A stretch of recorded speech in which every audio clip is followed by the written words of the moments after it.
Good morning. I'm Ms. Lee, and we're here for another summer story at the Wellesley Free Library. So let's start with our gathering song. The more we get together, together, the more we get together, the happier we'll be. For your friends are my friends, and my friends are your friends. Oh, the more we get together, the happier we'll be. This morning I'd like to tell you a story about an old king and a bundle of sticks. Long ago there was an old king who was not well, and he was worried about what would happen to the kingdom after he died. So he asked an attendant to bring him a bundle of sticks. And then he called his sons. He was very worried because his sons were always quarreling and fighting and disagreeing. So he said to them, "After I die, I am worried about what will happen with the kingdom. I want you to be together and to support the people of the land, and they will support you, and you can work with the queens and the kings of other lands, and you will be able to carry on with the kingdom." So he handed the bundle of sticks to one of his sons, the oldest one, and he said, "Break it if you can." Well, the son tried to break it, put it on his knee, and he put it on the other knee, but he couldn't break the bundle. So he gave it back to the king. The king gave it to the second son, and the second son confidently put it on his knee and pushed, but he couldn't break it. Then he put it under his foot, and he reached down and he tried to pull the whole thing up, but it didn't work. So then the king turned to his youngest son, a very young prince, and he said, "Would you like to try?" And the young son said, "Father, could I untie the bundle?" And the king nodded. And so the young son untied the bundle and threw them on the floor. Then he picked up one stick and he broke it. Then he gave a stick to his middle brother and he broke it. Then he gave a stick to his oldest brother and he broke it too. So the king said, "Yes, you can see that when you are alone, you are weak. And when you are together, you are strong. So I plead with you, after I am gone, please work together, help each other. Do good things for the people in our land. They will support you. Work with the other kings and queens in the kingdoms around us. And you will find that united you stand, but divided you fall." Now, let's do a castle song. I'll try not to step on the sticks. There is clapping in the castle, there is clapping all around. There is clapping in the castle, mirth and merriment abound. There is jumping with the jesters, there is jumping all around. There is jumping with the jesters, mirth and merriment abound. There is twirling in the towers, there is twirling all around. There is twirling in the towers, mirth and merriment abound. There is dancing on the drawbridge, there is dancing all around. There is dancing on the drawbridge, mirth and merriment abound. Light the candles, start the music, lords and ladies all in one. With our song and dance and laughter, we will fill the castle walls. With our singing and our laughter, we will fill the castle walls. Now, here is a riddle. I am larger than a castle, but I'm lighter than air. All the king's knights and horses cannot move me. What am I? The castle's shadow. Once Upon a Timely by Lynn Parrish Sutton, illustrated by Faith Pray. I love you flowingly like Rapunzel's hair. I love you observantly like the baby bear. I love you sweetly like Hansel and Gretel. I love you unbreakably like Excalibur's metal. I love you spellbindingly like Merlin the wizard. I love you extraordinarily like the Snow Queen's blizzard. I love you sensitively like the princess and the pea. I love you practically like pig number 3. I love you luminously like Little Red's cape. I love you daringly like Thumbelina's escape. I love you transformatively like the frog prince in the pond. I love you magically like the fairy godmother's wand. I love you truly like Robin Hood's aim. I love you uniquely like Rumpelstiltskin's name. I love you wonderfully like Alice's land. I love you promisingly like the beans in Jack's hand. I love you genuinely like Geppetto's boy. I love you beautifully like the beast's hard-won joy. I love you humbly like the duckling turned swan. I love you unforgettably like the Little Mermaid's song. I love you invisibly like the emperor's new clothes. I love you enchantedly like Sleeping Beauty's repose. I love you triumphantly like Sailor Sinbad's success. I love you wishfully like Aladdin's requests. I love you heartily like the red hen's flower. I love you imposingly like the Bremen town tower. I love you confidently like the gingerbread man. I love you lightheartedly like Peter Pan. I love you brilliantly like Tinkerbell's twinkle. I love you restfully like Rip Van Winkle. I love you invariably like Mulan's might. I love you purely like Snow White. I love you nimbly like Puss in Boots. I love you invitingly like the Pied Piper's flute. I love you helpfully like the elves making shoes. I love you ingeniously like the billy goat's ruse. I love you toweringly like a castle's spire. I love you glowingly like a dragon's fire.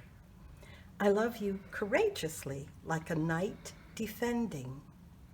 I love you satisfyingly like a happy ending. I love you infinitely like the printed word. I love you memorably like stories spoken and heard. I love you everlastingly, once upon a timely. I love to read with you beside me.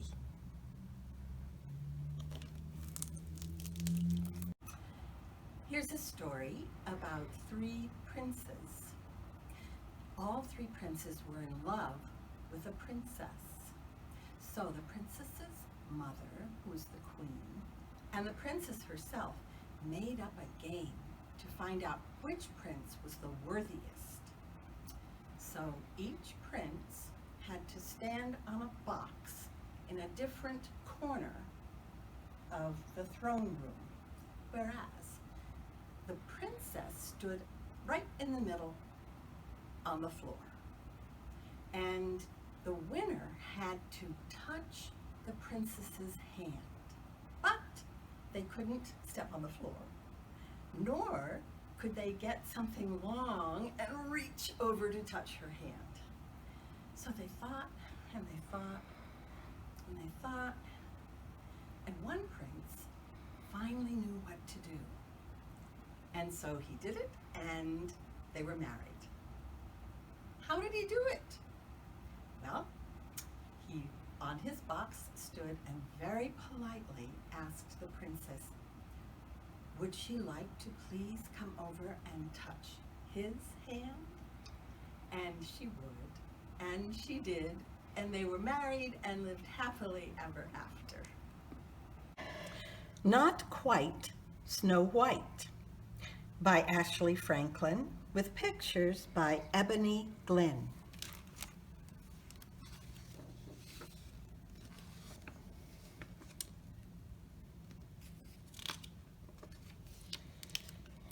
For Tamika, it was always the right time and place to dance and sing. Tamika had a hip-rolling happy dance, a swayful sad dance, a stomping mad dance, and a hair-flicking just because she felt fabulous dance. She sang high with the tweeting birds and low with the croaking frogs. She always shared her love of music and movement with an audience, stuffed and unstuffed. Tamika loved the stage. It was her perfect place. She was the star of every show, and she loved every show that she starred in. She had been a cucumber, a space cowgirl, a dinosaur, and her favorite part, a singing mermaid. On stage, Tamika felt like she could be anything or anyone she wanted to be, but she had never been a princess. Now she would finally have her chance. Mulberry Primary was having its first Snow White, the musical. Tamika was so excited that she went to both auditions for the Snow White musical. On the first day, she arrived super early. She helped friends with their lines, kept count for the dancers, and shooed butterflies from the nervous tummies so songs could be sung.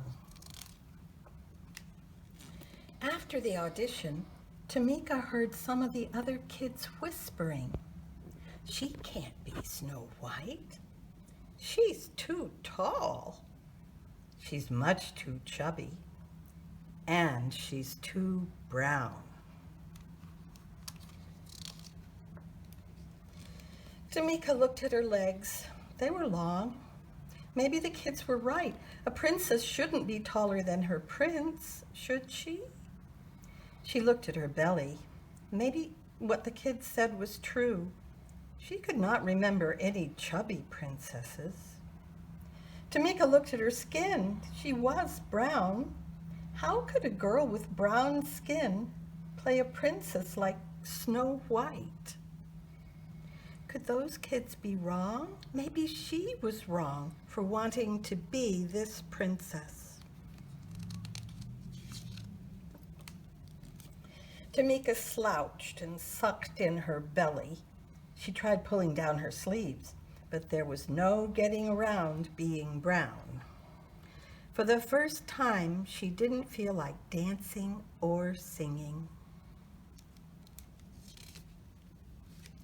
At dinner, Tamika didn't tap her feet or clang rhythms with her spoon.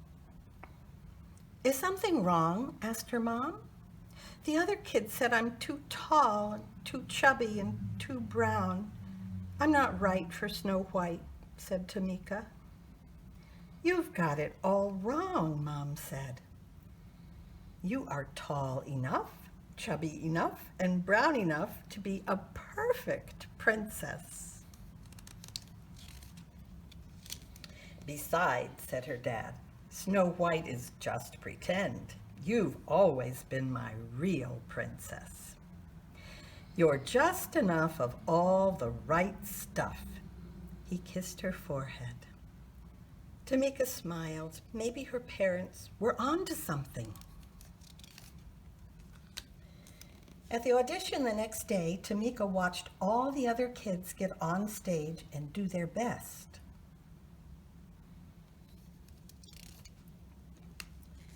It was Tamika's turn at last. She remembered what her parents had said, but her long legs were still a little jittery. She closed her eyes and imagined she was singing and dancing for her favorite audience of friends, stuffed and unstuffed. Then she remembered the joy she felt when performing. Tamika knew she could do it. And she did. She shone like the star she was. She could act, she could dance, she could sing. She loved herself as much as she loved music and movement. Tamika was a perfectly poised princess. When her audition was over, Tamika looked out to smiling faces. Tamika wasn't too much of anything. Maybe she was just enough of all the right stuff. There's some other books that you might like to read, and one of them is Usborne, Look Inside a Castle. Now, when you turn the pages, you will find flaps that you can open and see inside the castle. And there is a book about a prince and a knight. And this is written by Daniel Hack, H-A-A-C-K. It's a great book. And finally, there is Princess Hair, all about hair on lots of different princesses. And it's written by Sherry Miller. So we've come to the end of our story time, and let's sing our goodbye song. See you later, alligator, in a while, crocodile. Give a hug, ladybug, blow a kiss, jellyfish. See you soon, big baboon, out the door, dinosaur. Take care, polar bear, wave goodbye, butterfly. So before I say farewell to my lords and ladies, I would like to wish you a summer that is filled with wonderful stories, songs, dancing, and fun. Farewell.